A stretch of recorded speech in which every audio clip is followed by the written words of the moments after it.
Hello everybody, good evening. How are you? Welcome to day 3 of the Fertility Empowerment series.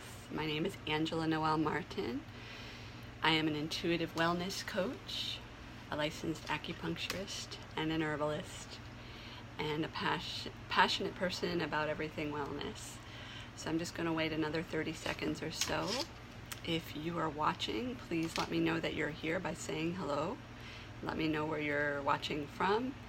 And if you're watching the replay, let me know that you're watching the replay.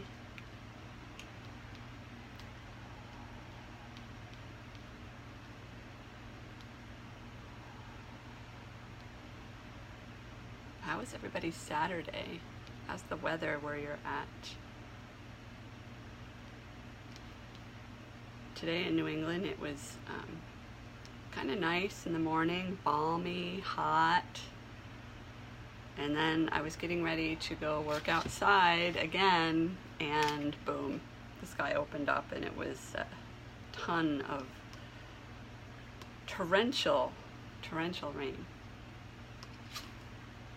All right, so I'm reporting from my bedroom, my little meditation area here. Can you see that? We own an 1800 colonial.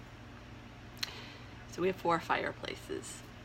Only one of them really works, and we don't even really use it because it's 200 years old, and I don't feel that it's very safe, unfortunately.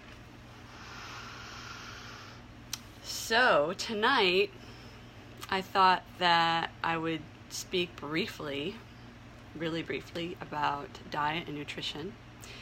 And there's so many different ways to look at the diet, so I'm going to stick with what I know the best and what I'm an expert in, and that is nutrition from the standpoint of traditional Chinese medicine. So when you're trying to conceive, actually when I work with a client, I always examine what they're eating, always. It's so important, and you know, if the diet isn't great, I could do all the acupuncture in the world, all the cupping, all the herbs in the world, and the patient might feel better in, you know, for a little while, but if the diet's not great, the health is going to, you know, go back to where it was. So when you're trying to conceive, diet is extremely important. I mean, I think it's important all the time, but your body is getting ready to grow another human inside of it. So naturally, you want it to be really healthy. So ideally, I really like to get clients coming in to see me or work with me like 6 months to 12 months before they want to have that baby, because I think that's the optimal amount of time to really prepare, really get your body detoxified, really clean up the diet, and then when it's time to conceive, you feel ready. And that's that's part of what fertility empowerment is all about. It's having all those tools in place so that when you are ready to have your child, you're feeling your best, you're feeling your most confident, you know what kind of foods work with your body, and you know what makes you feel best. So I'm going to just go through a few tips with you for diet. And again, this is if you're trying to conceive, planning on conceiving, or if you're just an interested person and interested in the subject matter, this applies to everybody. So obviously the first tip I had was to really clean up the diet. And I think it's really important to give yourself a good amount of time to do that. I have patients that come in and we talk about a plan, and they often get really overwhelmed because they said, I can't do all these things. I can't do my diet, cook every single night, take my herbs, exercise. I can't do that all at once. So I really recommend that you give yourself 6 to 12 months, again, to work on your diet. And I think the reason why I think that is because that is the amount of time that it takes to really get that habit into your brain. So if you're used to maybe skipping breakfast or taking shortcuts, going to McDonald's whatever that is, and you really want to work on cleaning up your diet, give yourself a good amount of time. And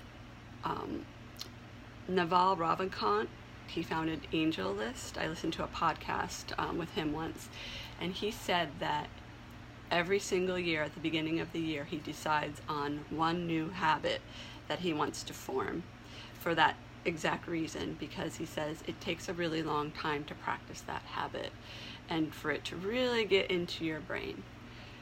So that's my first tip. Second tip I have is to pay attention. Really, I mean, people ask me all the time, what should I eat? What should I eat? Excuse me one second. And I always recommend that they really pay attention to how certain foods feel for them. So sometimes people tell me they go into Whole Foods and they buy whatever's in Whole Foods because they assume that because it's from the Whole Foods, it's healthy. So there's a lot of processed food, there's a lot of sugary food, there's a lot of unhealthy food in Whole Foods. So really just tune in and learn what it means to be an intuitive eater, because that is going to really help you figure out what works for you. So I had a patient many years ago that came in with severe stomach pain, and he was kind of a nervous Nelly, and he had really bad IBS. He didn't want to go into detail about it because I think he was a little shy about it, but he had really bad bowel movements, severe diarrhea, etc. So we went through the diet, and this guy worked in finance, he had a demanding job, he had a long commute, he had a family, and he went into, so after going into the diet, he told me that every morning he stops at Dunkin' Donuts and gets an iced coffee, 365 days a year, so every day. So in knowing his constitution and learning more about it, realizing that he's the type of person that what we would call, he accumulates dampness really easily, he gets bloated really easily, he feels brain fog really easily. So I suggested that perhaps he cut down on the iced coffee or eliminate it altogether and get hot coffee instead. So he said, "Oh really? Even in the summertime I drink hot coffee?" And I said, well, if you want your coffee, I really strongly urge you to get it hot year-round. So he did that. And then I gave him a bunch of other tips too, but that was the one that he really followed the most and stayed consistent with. And by the time he came back to his next appointment, which was a week or two later, he said, my stomach is like 98% better. So really tune in and figure out what works for you. It sounds really simple, but there's so much information out there on the internet about what you should eat, what you shouldn't eat, that I really think it comes down to the individual, because we're all very, very different biochemically. And some people, what we perceive as a really healthy meal, some people can't eat that. The biggest example of that is salads, a raw salad. So I have patients that come in and say, I'm really super healthy. I have oatmeal for breakfast and I have a salad every day for lunch and dinner. And then they have these really bad digestive issues, right? So in looking at their constitution, I suggest, well, maybe just add some cooked food into those salads, or have salads twice a week, or maybe in the winter time when it's really cold out, raw food of any kind is not a good idea for you. So really pay attention to that, because probably that's the biggest misconception. Don't get me wrong, I love salads. I have a salad in the summertime. I have one every day, sometimes twice a day. I love the way they make me feel. But in the winter time, I can't have them. Salads literally will make me feel colder than I already am in the winter. So just warm it up. Add some roasted broccoli to your salad if you can tolerate broccoli. Maybe saute some kale or some spinach and have that as your salad with some roasted or cooked vegetables. I really would like to keep this short because last night it was way too long. So that is basically it. Oh yeah, and another thing I wanted to say, when you're dialing in your diet and you're cleaning it up, don't be so hard on yourself. Like, I'm a firm believer in eating really clean and organic whenever possible, because you want to reduce that toxic load. But at the same time, I think there's benefits to chocolate. Just having a little bit of dark chocolate every day so you don't feel like you're depriving yourself.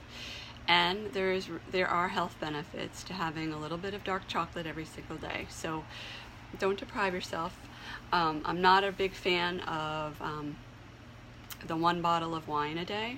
Wine is very dehydrating, and it often can be a huge sleep disruptor. Alcohol in general is.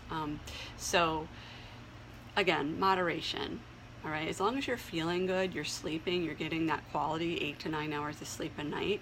And tomorrow we're going to talk about sleep, so hang tight on that. I think that a little bit in moderation is fine. For me personally, I can maybe do like 2 sips of wine at bedtime, and that's it. And then the final one is, this is really kind of controversial right now because there's this huge movement in veganism and vegetarianism, and I totally understand and I totally get it, because conventional manufacturing for animal products is not great. The animals are not treated very well. They're often in crowded situations. They're injected with antibiotics and other drugs to grow at a much faster rate and to avoid diseases because they're in these unhealthy, crowded situations. But in Chinese medicine, red meat is a blood mover. So what does that mean? It helps with circulation. Excuse me, it's a blood builder and a blood mover. It helps build your blood.